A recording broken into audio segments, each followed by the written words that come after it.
আসসালামু আলাইকুম রহমতুল্লাহি বারকাতুহু।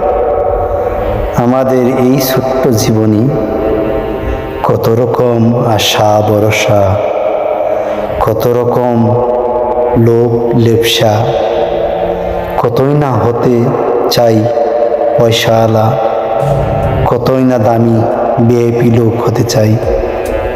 সত্যিকারে এটার কি মূল্য আছে কেউ কখনো বুঝতে চায় না, বোঝেও না।